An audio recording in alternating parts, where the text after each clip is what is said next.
तो guys WrestleMania 38 है बस सबसे कुछ ही घंटे दूर और वो वाली वीडियो आ गई जिसका आपको था बहुत टाइम से इंतजार। साल का WWE का सबसे बड़ा शो जिसमें होते हैं सबसे बड़े मैचेस और हमारी एक्साइटमेंट होती है सबसे ज्यादा। मुझे पता है कल सुबह 5:30 बजे का आपको इंतजार नहीं हो रहा होगा क्योंकि यही वो टाइम है जब कल आपको देखने को मिलेगी रेसलमेनिया की नाइट 1। और गाइस इस वीडियो में हम लोग बात करने वाले हैं रेसलमेनिया की ना सिर्फ नाइट 1 बल्कि नाइट 2 के मैचेस के बारे में जो कि हमको शो के ऊपर देखने को मिलेंगे। क्या हमको सरप्राइज देखने को मिलेंगे, क्या बड़ी चीज WWE करने वाली है, मतलब कि my result predictions for WrestleMania 38। तो गाइस वीडियो काफी ज्यादा इंटरेस्टिंग होगी, इसे लास्ट तक जरूर देखिए। Okay. Hello chatters, my name is Rohit and you are watching Wrestle Chatter. सबसे पहले मैच की बात करते हैं गाइस, तो यहाँ पर ये मैच है एज वर्सेस एजे स्टाइल्स का, जो कि एक बहुत कमाल का क्लासिक मैच होने वाला है, इसमें कोई भी शक नहीं है। लेकिन जब मैं रेसलमेनिया के नाइट 1 और नाइट 2 दोनों ही शोज के कार्ड के ऊपर नजर दौड़ाता हूँ ना, तो मुझे ये one of the most unpredictable matches में से एक मैच लगता है, क्योंकि जितनी जरूरत यहाँ पर एजे स्टाइल्स को विक्ट्री की है उतनी ही एज को भी है। एज का नया हमको एक कैरेक्टर सा देखने को मिला जहां पर उन्होंने हील टर्न किया है, लेकिन एजे स्टाइल्स के भी रिसेंट टाइम में जो दिन है ना वो ज्यादा अच्छे नहीं लगे। तो यहाँ पर दोनों सुपरस्टार पूरी तगड़ी वाली फाइट मारने वाले हैं इसमें जीतने के लिए। मेरे हिसाब से शायद हो सकता है आपका रेसलमेनिया का फेवरेट मैच भी बन जाए। लेकिन जहां तक बात रही इस मैच में रिजल्ट प्रेडिक्ट करने की, तो मुझे लगता है कि शायद एज से ज्यादा जरूरत इस समय एजे स्टाइल्स को जीतने की है, क्योंकि ऑलरेडी जो एज का हील पर्सोना है कहीं ना कहीं एक बार को फिर भी वो लॉस झेल सकता है। लेकिन एजे स्टाइल्स का जैसे कैरेक्टर चल रहा है, जिस तरीके से मुझे लग रहा है उनको अपने आप के एक तरीके से रिडीम करना है इस मैच में, अगर उनकी हार होती है तो शायद उनके कैरेक्टर के लिए बिल्कुल भी सही नहीं होगा। तो मेरी यहां पर जो प्रेडिक्शन रहने वाली है एज और एजे स्टाइल्स के मैच में, वो रहेगी the phenomenal one AJ Styles के लिए। इसके बाद गाइस रॉ वुमेन्स चैंपियनशिप के लिए मैच है Becky Lynch versus Bianca Blair का, जिसमें ऐसा नहीं कह रहा मैं कि मेरे को शुरुआत से काफी ज्यादा इंटरेस्ट था, लेकिन रिसेंट टाइम में जिस तरीके से फ्यूड के अंदर हमको चीजें देखने को मिली हैं, डेफिनेटली इस मैच के लिए एक्साइटमेंट काफी ज्यादा है। और मुझे लगता है कि शायद बेकी लिंच के एज रॉ वुमेन्स चैंपियन दिन जो है वो खत्म होने को आ रहे हैं, क्योंकि मेरी प्रेडिक्शन रहने वाली है बियांका ब्लेयर के लिए कि इस मैच में वो हरा देंगी बेकी लिंच को और बन जाएगी नई Raw women's champion. Becky Lynch का हारना एक सरप्राइजिंग शॉकिंग चीज होगी, लेकिन हर बड़ी चीज का एंड तो होता ही है। और बेकी लिंच का इतने लंबे टाइम से जो रेंज चल रहा है, मेरी प्रेडिक्शन के हिसाब से बियांका ब्लेयर उसको तोड़ देंगी eight WrestleMania 38। Rey Mysterio and Dominik Mysterio versus the Miz and Logan Paul का भी हमको मैच देखने को मिलेगा। और मेरे ख्याल से ये एक बड़ा एंटरटेनिंग बहुत ही अलग फैक्टर लेकर आ रहा है, क्योंकि यहाँ पर लोगन पॉल हैं और वो भी मिज के साथ, तो इनकी जो केमिस्ट्री वो अपने आप में काफी इंटरेस्टिंग है। ऊपर से मिस्टीरियोस बाप बेटे के साथ लड़ेंगे तो इसको देखने में मजा तो आएगा ही। लेकिन मुझे ऐसा लगता है कि जिस तरीके की चालाकियां खेलते हैं मिज एंड लोगन पॉल, मेरे को ऐसा लगता है कि शायद वो मिस्टीरियोस के ऊपर भारी पड़ सकते हैं। हाँ, ऐसा रिजल्ट आता तो ये बिल्कुल ऑपोजिट जरूर लगेगा, लेकिन मेरी प्रेडिक्शन यहाँ पर रहने वाली है the Miz and Logan Paul के लिए। हालांकि मुझे पूरा लग रहा है कि शायद मेरी प्रेडिक्शन यहाँ पर गलत हो सकती है। नेक्स्ट मैच है गाइस यहाँ पर ड्रू मैकिंटायर और हैप्पी कॉर्बिन के बीच में, जो कि एक सिंगल्स मैच है। अभी स्मैकडाउन के एपिसोड में जिस तरीके से बातें बोली थी ड्रू मैकिंटायर के बारे में उन्होंने, अब तो ड्रू मैकिंटायर अंदर से भरे पड़े होंगे भाई ये बंदा मेरे हाथ लग जाए, इसको मैं तोड़ दूंगा फोड़ दूंगा। प्रेडिक्शन यहाँ पर काफी इजी रहने वाली है। कोई चांस लगता है भले ही कोई सी भी स्ट्रीक लेकर चल रहे हो कॉर्बिन अपने साथ में, ड्रू मैकिंटायर के सामने उनका कोई भी चांस नहीं है। और मेरी प्रेडिक्शन यहाँ पर सिंपली रहने वाली है ड्रू मैकिंटायर के लिए कि इस मैच में वो हरा देंगे। हालांकि मैडकैप मॉस इसमें जरूर कुछ चुल करने वाले हैं, उस बात की पूरी गारंटी है। अच्छा, अगर मैं आपसे कहूं कि जो आईफोन है वो काफी सस्ते में मिल रहा है और जो आपकी बाकी शॉपिंग होती है जैसे कपड़े वगैरह वो ऑलमोस्ट फ्री के जैसे हैं। हाँ भाई, ये कोई मजाक नहीं, क्योंकि ये सारी चीजें पॉसिबल हो पाती हैं हैप्पी क्रेडिट एप्लीकेशन की मदद से। भाई मेला लगा हुआ है यहाँ पर, तो मेला हमको क्यों नहीं लूटना चाहिए। और लूट भी कोई छोटी मोटी नहीं, बल्कि ऐसी लूट आप लोग कर सकते हो हैप्पी क्रेडिट एप्लीकेशन का यूज करके। अब आपको करना क्या है, आपको डिस्क्रिप्शन में लिंक मिल जाएगा, वहां से आप लोग उसे डाउनलोड कर सकते हो। हैप्पी क्रेडिट गाइस इंडिया की फास्टेस्ट कैशबैक ऐप है, जो कि ट्रस्टेबल है। यहाँ पर 1500 से ज्यादा वेबसाइट्स हैं, जैसे कि फ्लिपकार्ट, आजियो, मिंत्रा, और भाई किस किस के नाम बताऊं, आप जिन भी वेबसाइट का यूज करते हो वो सारी आपको ऑलमोस्ट इसमें मिल जाएंगी। अब इस ऐप में कुछ ऐसा फीचर है जो कि बाकी एप्लीकेशन में नहीं है। 15 दिनों के अंदर आपका जो कैशबैक है वो यहाँ पर कंफर्म हो जाता है, और इसकी ट्रैकिंग भी बहुत ज्यादा इंस्टेंट होती है, आपको ज्यादा वेट करने की जरूरत नहीं होती। यहाँ आपने ऑर्डर प्लेस किया और वहां पर जो आपके ऑर्डर है उसकी ट्रैकिंग भी हो जाएगी। अब बताओ भाई, ऐसा किसी और एप्लीकेशन के अंदर आपको मिलता है?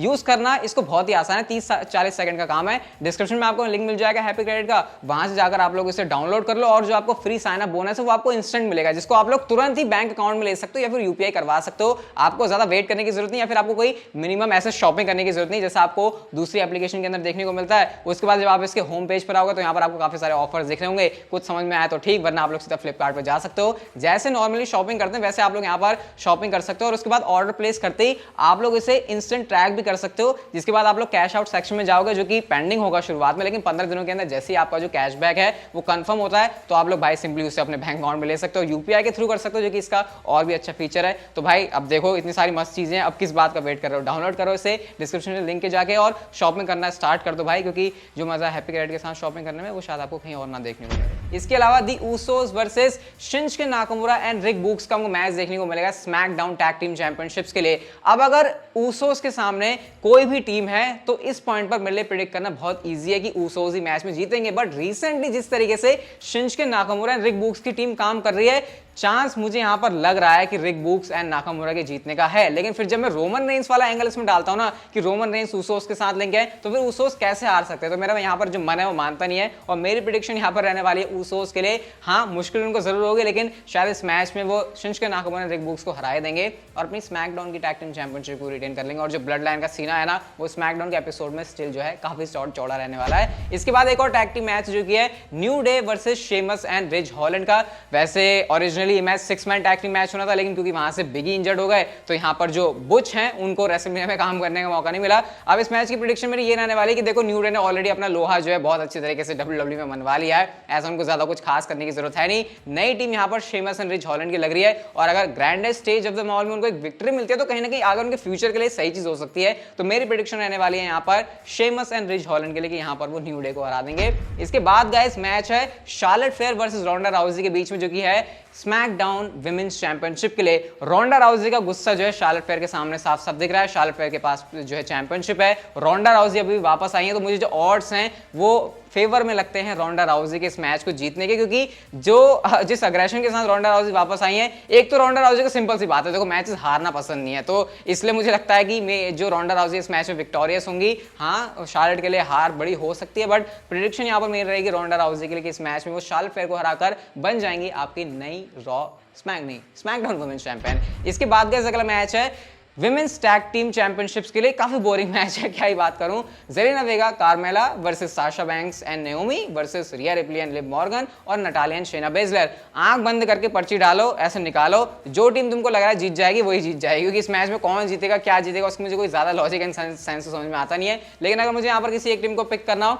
तो मैं पिक करूंगा obviously Sasha Banks and Naomi की टीम को। शायद वो आपको जीतती हुई दिखाई दे जाए इस मैच के अंदर और बन जाए new women's tag team champions. इसके बाद Johnny Knoxville versus Sami Zayn का मैच होने वाला है, जहां पर डब्ल्यूडब्ल्यूई कह रही है कि कुछ भी हो सकता है, तो कुछ भी हो सकने के हिसाब से मेरे ख्याल से ये भी शो के ऊपर एक एंटरटेनमेंट वाला फैक्टर जरूर लेकर आएगा कि आप इस मैच से कुछ भी एक्सपेक्ट कर सकते हो। जैसे जॉनी नॉक्सविल आपको पता है ना वेपन्स वगैरह लेकर आते हैं, तो हो सकता है सैमी ज़ेन के लिए दिक्कत जो है काफी ज्यादा खड़ी हो जाए और होने भी वाली है। बट फिर भी जो जॉनी नॉक्सविल है वो डब्ल्यूडब्ल्यूई के बंदे तो है नहीं, वो एक तरीके से आउटसाइडर हैं, तो क्या वो बाहर के बंदे आके ऐसे सैमी ज़ेन को हरा देंगे, उस बंदे को जो कि टेलीविजन के ऊपर अच्छा काम कर रहा है? इसके चांस मुझे कम लगते हैं। हाँ, डोमिनेट जॉनी नॉक्सविल जरूर करेंगे, वो एंटरटेन हमको ज्यादा करेंगे, कहेंगे मतलब ऐसा होता है कि तुम जीते नहीं लेकिन हमारा दिल जीत गए, वो वाला सीन हो सकता है जॉनी नॉक्सविल के साथ। लेकिन प्रेडिक्शन यहाँ पर मेरी विक्ट्री के लिए अगर मैं कहूँ तो सैमी ज़ेन के लिए रहेगी और मुझे लगता है कि इस मैच के अंदर वो जीतने वाले हैं। इसके बाद गाइस नेक्स्ट मैच है PAT McAfee versus Austin theory के बीच में, जो कि होने वाला है एक सिंगल्स मैच। मुझे और ज्यादा मजा आ जाएगा इस मैच को देखने में अगर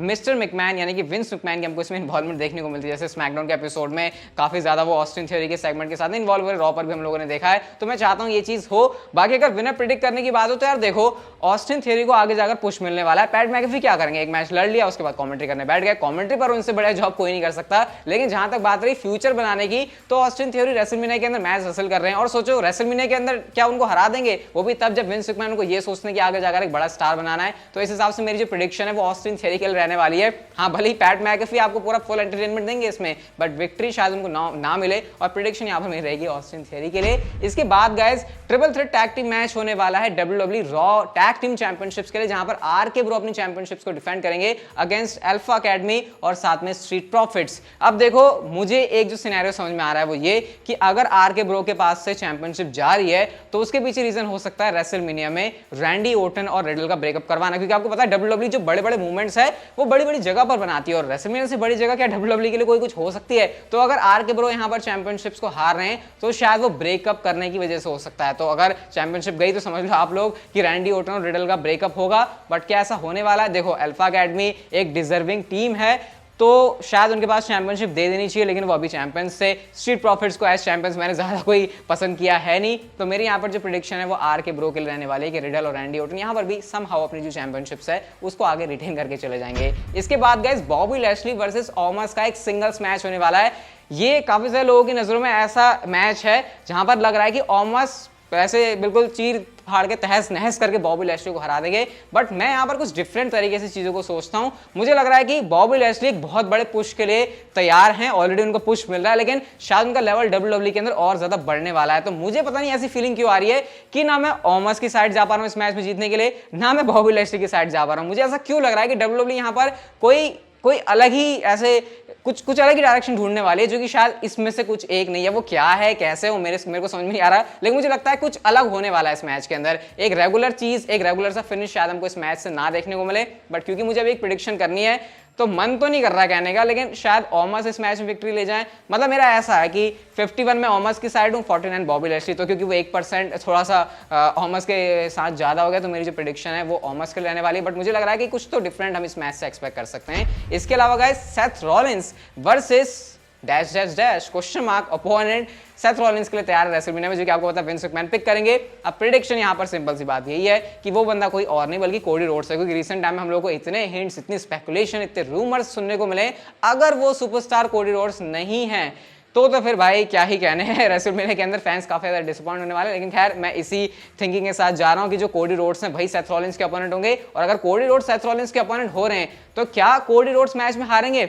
इस बात का बिल्कुल भी सवाल नहीं बनता, क्योंकि कोडी रोड्स अगर इतने टाइम बाद वापस आ रहे हैं रेसलमेनिया के अंदर, तो क्या ऐसा होगा उनके साथ, क्या इंपैक्ट पड़ेगा फैंस के ऊपर, किस तरीके से बात रिफ्लेक्ट होगी। कोडी रोड्स वापस आए डब्ल्यू से WWE में और उसको फिर से WWE ने हरा दिया। तो मुझे लगता है कि अगर कोडी रोड्स को अपोनेंट है तो वो किसी भी तरीके से इस मैच में हारने वाले हैं। हाँ, मैच कमाल का होगा, तगड़ा होगा, सेथ रॉलिंस पूरी जान लगा देंगे। बट जहां पर विनर प्रेडिक्ट करने की बात रही तो मैं जाऊंगा कोडी रोड्स के साथ में। तो मेरी इस मैच के लिए प्रेडिक्शन है। बाकी बात करते हैं सबसे बड़े biggest WrestleMania main event of all time title unification match, WWE champion versus universal champion, the beast Brock Lesnar versus tribal chief Roman Reigns. सबसे ज्यादा निगाहें फैंस की इसी मैच के ऊपर है कि इस मैच में क्या होगा, कैसे होगा, कौन विनर बनेगा, टाइटल यूनिफिकेशन होगा तो कौन डबल चैंपियन बनने वाला है। काफी सारे जो है सवाल है दिमाग में। अगर आपको ऐसा लगता है ना कि रोमन रेंस इस मैच में जीतने वाले हैं, ये बात तय है, तो मैं आपसे एक बात अभी क्लियरली कह देता हूं कि WWE में जितना बड़ा मैच होता है उतना ज्यादा लास्ट मोमेंट पर प्लान्स के चेंज होने के चांसेस रहते हैं। और ये विंस मैकमैन का दिमाग कुछ इसी तरीके से काम करता है। जब उनको लगता है ना कि यहाँ पर कुछ तो है, कुछ बड़ा है,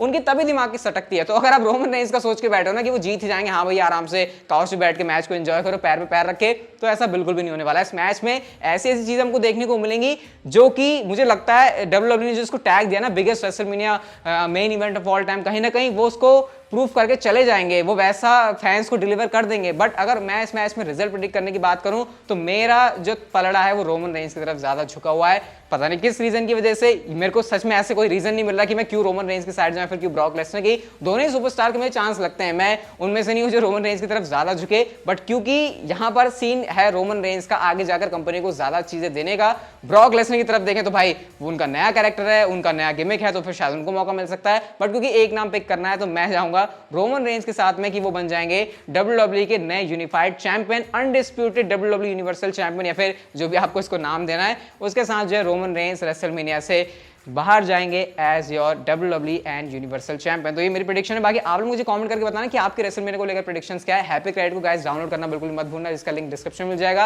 ये वाली वीडियो गाइस अगर आपको अच्छी लगी तो like share subscribe notification bell को ऑन कर दो and see you guys in my next video.